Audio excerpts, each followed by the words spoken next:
کہ یہ سر کٹ سکتا ہے لیکن جھکے گا تو صرف اپنے مالک کی چوکٹ پہ جھکے گا. یزید کے سامنے یہ سر جھک نہیں سکتا ہے. تو حضرت امام حمام رضی اللہ تعالیٰ عنہ نے کربلا کے تپتے ہوئے ریگزار میں جب 72-73 لاشیں خیموں کے سامنے پڑے تھے اور اتنے زخم کلیجے پہ تھے، راوی کہتا ہے کہ جب آپ کی قمیض اتاری گئی تو 113 سوراخ اس میں تیروں کے تھے، 33 زخم نیزوں کے تھے، 34 گھاؤ تلواروں کے تھے. اتنے زخم جسم کے اندر اور جسم چور ہے زخموں سے. لیکن حضرت امام حسین نے جب پیشانی سجدے میں رکھی تو آخری لفظ یہ تھے، اللہم رضن بقضائک وصبرن علی بلائک تسلیما لامرک سبحان ربی العالی. مالک تیری تقدیر پہ راضی ہو گیا ہوں. مالک زخم سے پہ بھی میں مسکرا رہا ہوں. مالک تیری طرف سے جو دکھ آئے میں نے ان کو قبول کیا. جے سونا میرے دکھ وچ راضی تے میں سکھ نو چلے ڈاواں. مالک میں سب کچھ قبول کیا. حسین تیری رضا پہ راضی ہے. میرے مالک تو بھی بتا، تو بھی حسین پہ راضی ہوا ہے کہ نہیں ہوا ہے؟ آواز آ رہی تھی اس پیاسے پر علی شیر خدا کو ناز ہے، اس نواسے پر محمد مصطفیٰ کو ناز ہے. اوروں نے بھی سجدہ کیا پر اس کا عجب انداز ہے، اس نے وہ سجدہ کیا جس پر خدا کو ناز ہے. اے حسین ابن علی تم پر سلام، نازش آل نبی تم پر سلام. آج لہجہ بھی دم توڑ رہا ہے اور سورج بھی درد غروب سے زرد ہو رہا ہے. وقت کے دامن میں گنجائش نہیں کہ میں اس مضمون کو چھیڑوں. آؤ ہم سلام کرتے ہیں. یہ سورج سامنے چمک رہا ہے. میں یہاں بیٹھا سوچ رہا تھا کہ ہم نے تو نہیں دیکھا، اے سورج دوپہر کا وہ منظر تم نے تو دیکھا تھا جب کربلا میں حسین کا سر کٹا تھا، جب گھر لٹا تھا، جب خیموں کو آگ لگی تھی، جب سکینہ رو رہی تھی اور جب گھوڑا خالی پلٹا تھا اور سکینہ پوچھتی تھی گھوڑے تو خالی آ گیا ہے، حسین کہاں چھوڑ آیا ہے. آج یہ سورج یہ چمک چمک کے وہ ہمیں کہانی سنا رہا ہے اور ہمیں پیغام دے رہا ہے کہ نبی کے نام پہ حسین نے تو سر کٹا دیا. آج تم کہتے ہو دین پہ چلنا بڑا مشکل ہے. تم شور ڈال رہے ہو جن کے لیے مسجدوں میں قالین بچھے ہوئے ہیں، گرم پانی دستیاب ہے اور ان کے لیے مسجدوں میں آسائشیں موجود ہیں، اور پھر بھی وہ کہتے ہیں دین پہ چلنا بڑا مشکل ہے. ذرا دیکھو حسین ابن علی کو سجدے میں سر رکھ کے، پیشانی رب کے حضور رکھ کے حسین ابن علی کہہ رہے ہیں مالک میں سر کٹا کے بھی تیرے حضور حاضر ہوں اور تجھ پہ راضی ہوں. تو بھی بتا کہ تو بھی حسین پہ راضی ہے یا نہیں ہے. اے حسین ابن علی تم پر سلام، نازش آل نبی تم پر سلام، تم پہ لاکھوں رحمتیں لاکھوں سلام. اے شہیدان محبت کے امام، لالا گوں لالا بدن لالا چمن، اے چمن اندر چمن اندر چمن، زندگی ہی زندگی تیری حیات، اے حیات اندر حیات اندر حیات. افتخار ملت بیضا ہے تو، رب کعبہ کی قسم یکتا ہے تو. فخر کا دل میں دریچہ باز کرنا چاہیے، جن کا تو آقا ہے ان کو ناز کرنا چاہیے. آج ہم ناز کرتے ہیں حسین ابن علی پہ. ہم آ حسین والے نہیں ہیں، ہم واہ حسین والے ہیں. واہ حسین تیری عظمت کو سلام. اتنے زخم کلیجے پہ ہو تو کھڑا نہیں ہوا جاتا، لیکن جبر کے خلاف کتنی قوت سے کھڑا ہے. حسین ابن علی نے اپنا نمونہ لوگوں کے سامنے رکھنا تھا. تو اقبال کہتا ہے سرخ رو عشق غیور از خون او، شوخی این مصرع از مضمون او. یزید مٹ گیا، یزید کا نام مٹ گیا، اس کا تشخص مٹ گیا. حسین کل بھی زندہ تھا، حسین آج بھی زندہ ہے. مرتا تو وہ ہے جس کی فکر مر جائے، مرتا تو وہ ہے جس کا نسب العین مر جائے، مرتا تو وہ ہے جس کا مشن ختم ہو جائے. حسین کا نسب العین زندہ، حسین کی فکر زندہ، حسین کا مشن زندہ، حسین زندہ، حسین کا نانا بھی زندہ. آج بھی ہزاروں کروڑوں اربوں انسان حسین کا نام لے کے جی رہے ہیں. میں کہتا ہوں اگر کوئی یزید کا نام بھی لیتا ہے تو وہ سر جھکا کے دیتا ہے. کیسا تمہارا لیڈر ہے جس کا نام لیتے ہوئے بھی تمہیں شرم آتی ہے؟ نام لینے سے پہلے سر جھکاتے ہو، نام لیتے ہوئے پسینہ پسینہ ہوتے ہو، نام لینے کے بعد منہ چھپا لیتے ہو. تمہیں اپنے قائد اور اپنے لیڈر کا نام لیتے بھی شرم آتی ہے، اور جب ہمارے لبوں پہ نام حسین آتا ہے ہمارا قد اونچا ہو جاتا ہے، ہمارا سر فخر سے بلند ہو جاتا ہے. فخر کا دل میں دریچہ باز کرنا چاہیے، جن کا تو آقا ہے ان کو ناز کرنا چاہیے. تو حسین ابن علی نے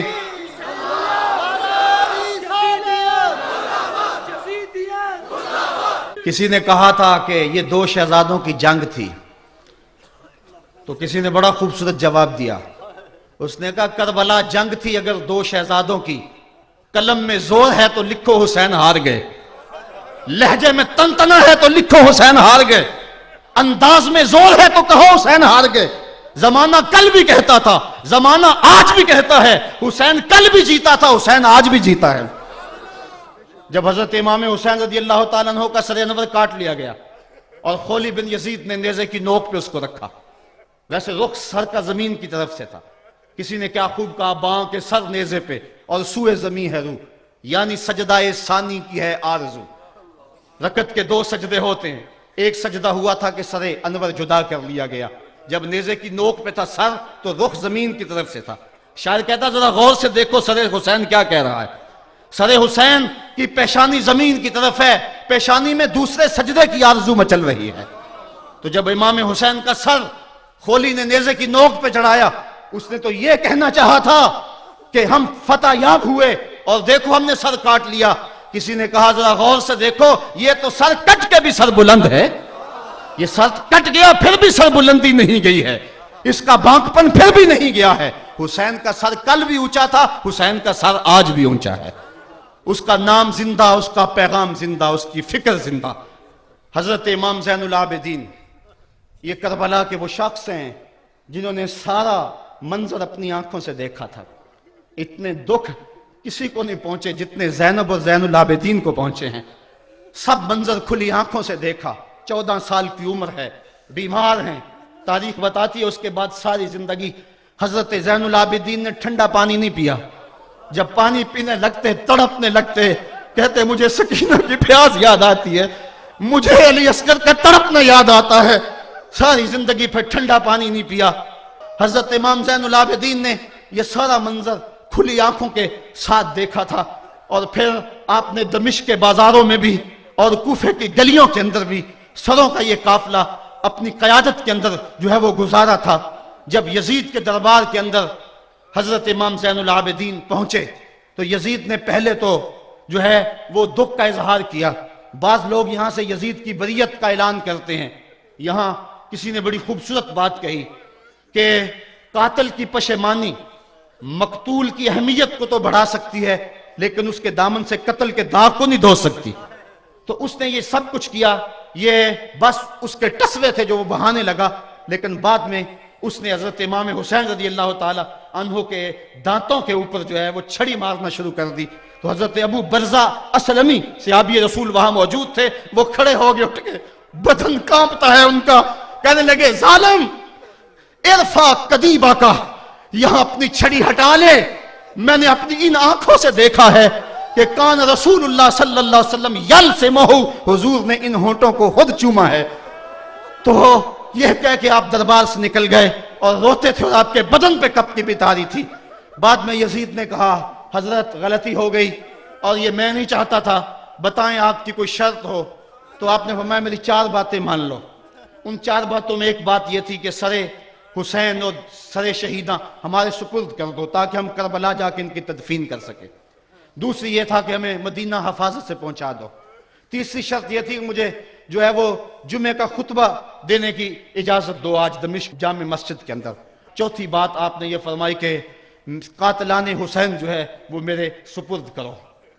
اس نے کہا ہاں کون ہے قاتل حسین کا؟ لوگوں نے کہا خولی ہے۔ خولی نے کہا میں نے قتل نہیں کیا، یہ سنان بن انس نخی نے کیا ہے۔ سنان بن انس نخی کو کہا ہاں تو بتا، کہنے لگا میں قتل کیوں کرنا تھا، یہ تو شمر ذل جوشن نے کیا ہے۔ شمر ذل جوشن کو کہا تو بتا، کہنے لگا میں نے قتل نہیں کیا، میرا کون سا حسین نے کچھ بگاڑا تھا، قتل اس نے کیا ہے جس کی حکومت کو خطرہ تھا۔ تو یہ ہے وہ ہے قاتل حسین کا۔ اب یزید کہنے لگا تمہاری یہ شرط تو میں پوری نہیں کر سکتا، یہ بات تو پوری نہیں کر سکتا، اب خطبہ دے لو۔ اب حضرت امام زین العابدین خطبہ دینے کے لیے کھڑے ہوئے۔ خطابت تو اس گھر کی لونڈی ہے، جب یہ بولتے ہیں تو حکمت کے موتی دولتے ہیں۔ جو ہی امام زین العابدین کھڑے ہوئے، 14 سال عمر ہے اور دمشق کی جامع مسجد ہے، یزید بھی بیٹھا تھا، یعنی سلطنت بھی تھے، عوام کا بھی ہجوم تھا۔ جب آپ نے خطبہ شروع کیا لوگ زاروں کے تار رونے لگے، اور آپ نے اہل بیت کے مناقب جب لوگوں کے سامنے رکھے تو یزید گھبرا گیا کہ کہیں لوگ میرے گریبان تک نہ پہنچے۔ اس نے مؤذن کو اشارہ کیا جلدی جلدی اذان پڑھو۔ تو جب اس نے کہا اللہ اکبر تو حضرت شہزادہ زین العابدین نے کہا کہ اس کے اندر کوئی شک نہیں کہ اللہ سب سے بڑا ہے۔ جب شہادتین کا کہا اشہد ان لا الہ الا اللہ، حضرت امام زین العابدین نے اس کے جواب کے اندر کہا ہاں اللہ کے علاوہ کوئی معبود نہیں ہے، اس کی گواہی ہم نے خون سے دی ہے، ہم نے اپنے لہو سے دی ہے اس کی گواہی۔ اور پھر اس کے بعد جب اشہد ان محمد رسول اللہ پہ لفظ آئے تو حضرت امام زین العابدین نے کہا یزید دیکھ، اب اذان کے اندر تیرے نانے کا نام ہے یا میرے نانے کا نام ہے؟ آج بھی منبر پہ میرے نانے کا نام ہے۔ تو یزید مر گیا، اس کا نام مر گیا، اس کا تشخص مر گیا۔ حسین کل بھی زندہ تھا، حسین آج بھی زندہ ہے، حسین کربلا کے تپتے ہوئے ریگزار میں بھی زندہ تھا، کوفے کے بازار میں بھی زندہ تھا، اور دمشق کی جامع مسجد میں بھی زندہ تھا، مدینے میں بھی زندہ، مکے میں بھی زندہ، کابل میں بھی زندہ، کندھار میں بھی زندہ، قلعہ جنگی میں بھی زندہ، تورا بورا میں بھی زندہ، موصل میں بھی زندہ، بغداد میں بھی زندہ، غزہ کی پٹی میں بھی زندہ، فلسطین میں بھی زندہ۔ آج حسین کی زندگی اور حسین کا باقپن دنیا کو بتا رہا ہے، بش کو بتا رہا ہے تیرے منہ پہ تماچا حسین مارے گا۔ زمانہ بتائے گا کہ حسین کل بھی زندہ تھا، حسین آج بھی زندہ ہے۔ حسین کی فکر لے کے اٹھو اور پوری دنیا پہ چھا جاؤ اور زمانے کو بتاؤ کہ ہم حسین ابن علی کے سپاہی ہیں۔ صرف محرم کے دن آنسو بہا لینے سے کچھ نہیں ہوگا۔ کیا صرف محرم حسین کا مہینہ ہے؟ نہیں، پورا سال حسین کا ہے، پوری زندگی حسین کی ہے، پورے زمانے حسین کے ہیں۔ یہ صرف عاشور کا دن یا عاشور کی شب ہی حسین کی نہیں، سارے زمانے حسین کے ہیں۔ کل بھی حسین کا تھا، آج بھی حسین کا ہے، کل بھی حسین کا ہوگا۔ آؤ اٹھیں، قرآن کو لے کر کے حسین ابن علی نیزے کی نوک پر بھی چڑھ کے قرآن سنایا، اور آج ہم اسی قرآن کی دعوت کو لے کر کے اٹھیں اور حسین ابن علی کے پیغام کو گھر گھر پہنچائیں۔